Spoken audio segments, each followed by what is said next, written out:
Welcome to Tamdao.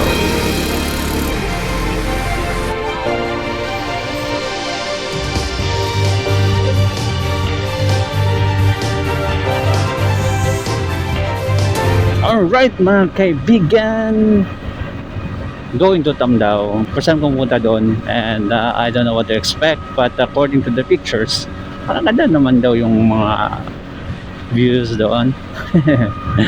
I don't know, iba yung advertise sa reality. Simple lang sana ang plano. Mag long ride papunta sa isang magandang lugar sa tuktok ng bundok. Pero may isang maliit na problema. Gamit ko ang isang Yamaha Novo 2007 model. Oo, 2007 pa. Parang kabatchmate ko. Old na.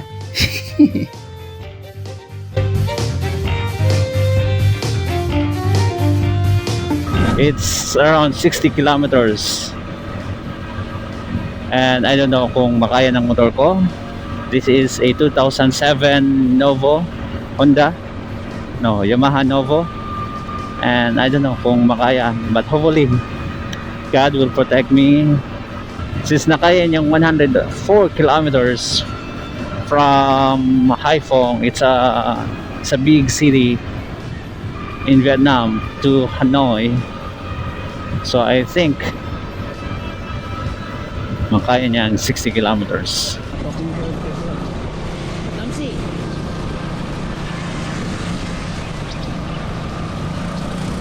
Na-appreciate ko talaga yung daan dito sa Vietnam.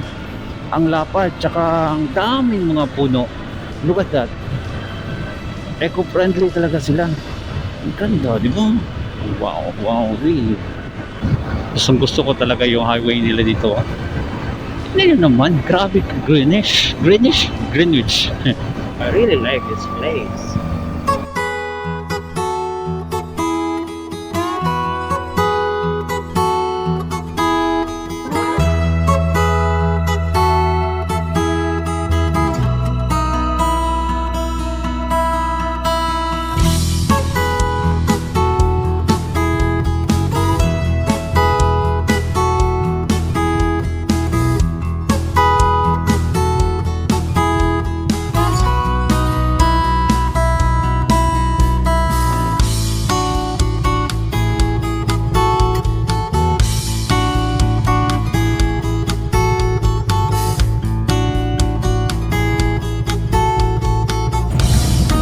The train is coming!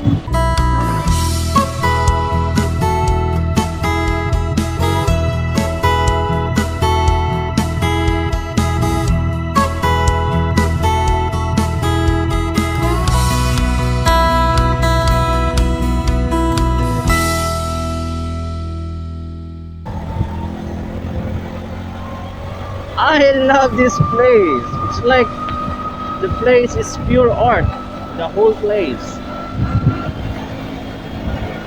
Akala ko, sapat na yung pag-aalala ko sa luma kong motor. Pero, naligaw ako. Sa halip na mag-chill ride na lang, pinaglalaro na ako ni Google Maps. Bawat liko, mali. Bawat liko, dagdag ka ba? Sabi ko nga, ano to, treasure hunt?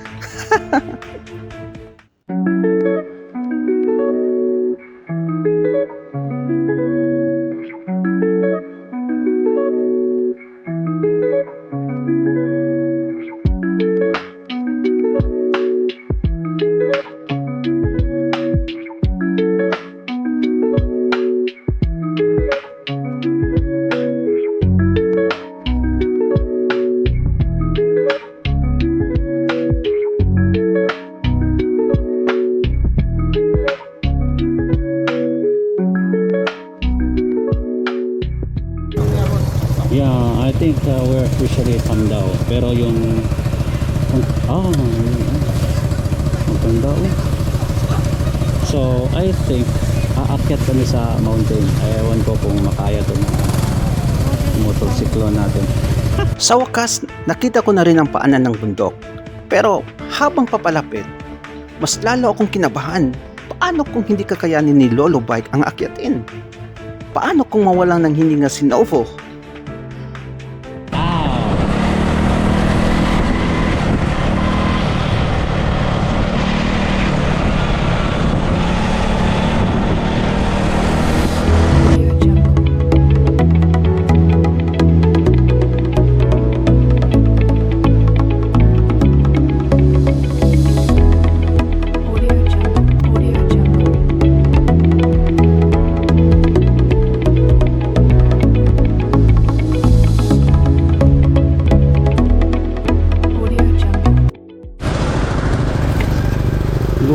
ganda. Ang ganda. Grabe, hindi ko in-expect na ganito kalala yung traffic. May mga nakita pa akong ilang sasakyan na stranded, parang sumuko dahil sa overheating at kung ano-ano pa. Yung 13 kilometers na paakyat, halos 2 oras kong hinataw. Sobrang wild, para akong nasa reality show.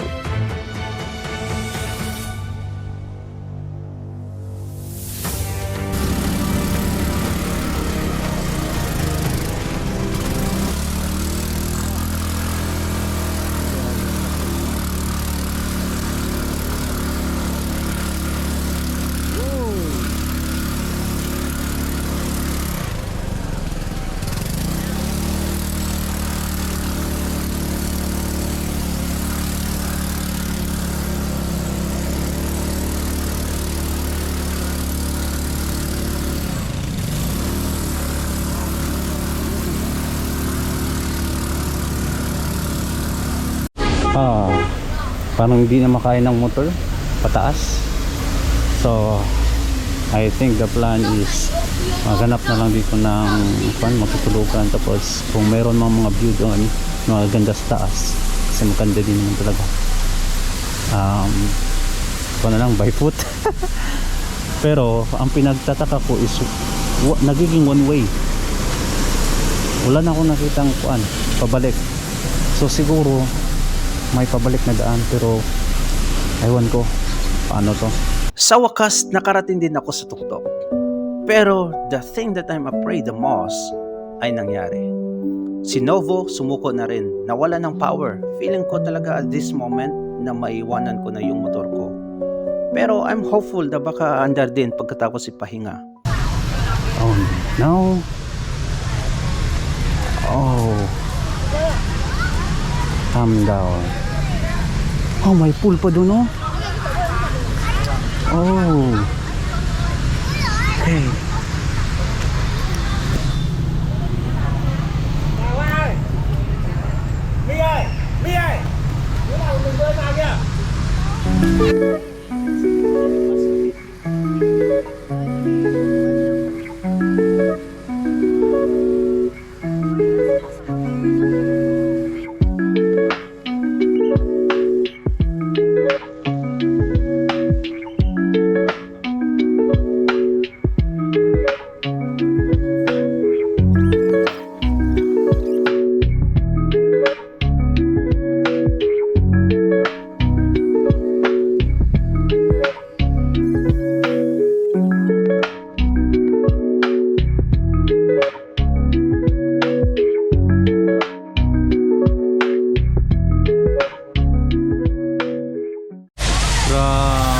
Paganda ng French architecture.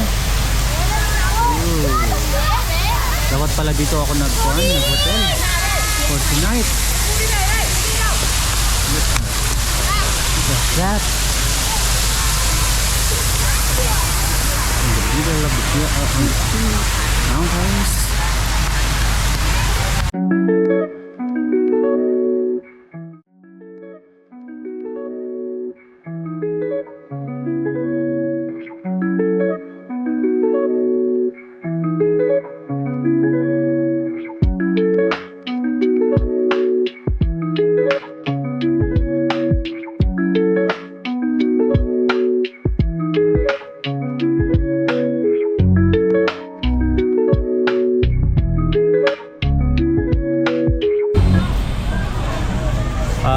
I suggest kung dito ka sa Vietnam, please consider this place. It's only around 70 kilometers away from Hanoi, so ang challenging lang dito is yung transportation, especially kung bus, kasi cliff yung daanan, tapos uphill. Pwede naman magmotor pero baka hindi nyo kayanin, pero okay naman. Let's find out. Bye bye. Look, that Harry Potter church. Ooh.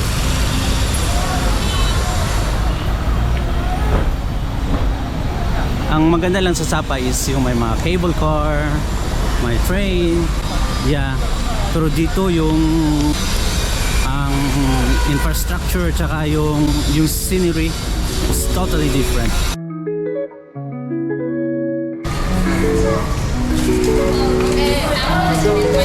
I wonder kung handa siya dito. Ba't naka-appointment sila? Parang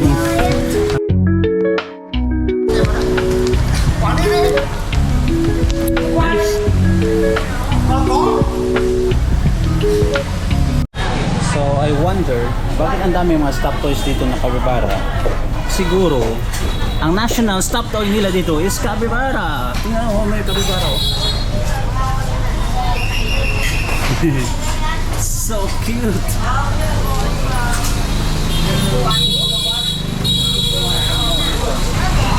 Kaya muna tayo for water. So napakaganda ng foreground ko. Tingnan nyo.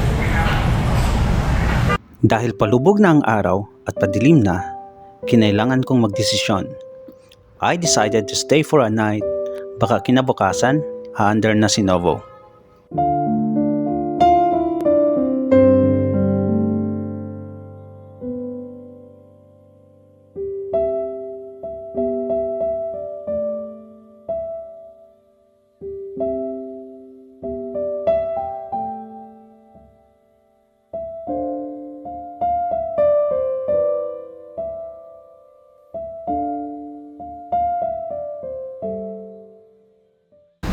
Ganda ng dito, no? Good morning.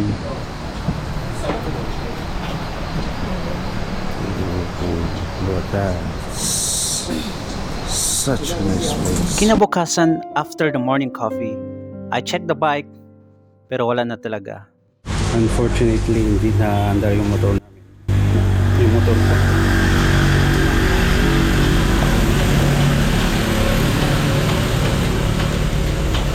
Wala na. Ewan ko na nangyari nito. Grabe. Ang layo pa naman namin sa city. Ewan ko anong nangyari. Biglang hinto na lang eh. Tapos ayaw na umandar. Ewan ko kung anong gagawin ko. Buti na lang may nagmamagandang loob na ihatid ang motor sa paanan ng bundok. Since walang power, mag-free wheel na lang daw si Manong. Masaya, pero malungkot.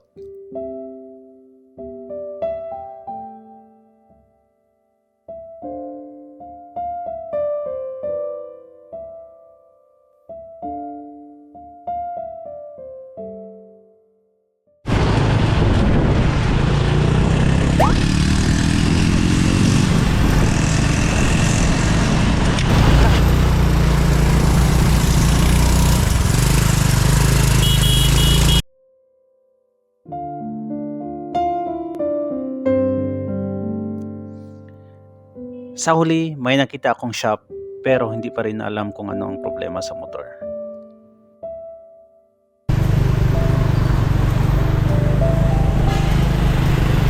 Nasa 4 PM na at mahaba pa ang biyahe pa uwi.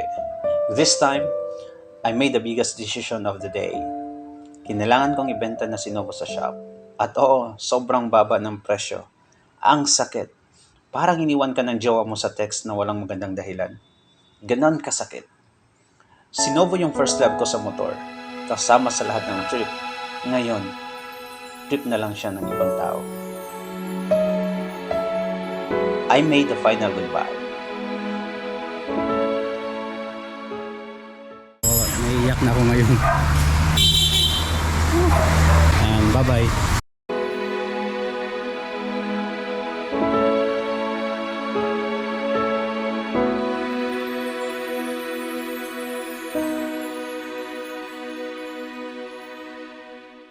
May mga bagay talaga sa buhay na ang tanging solusyon lang ay ang bitawan.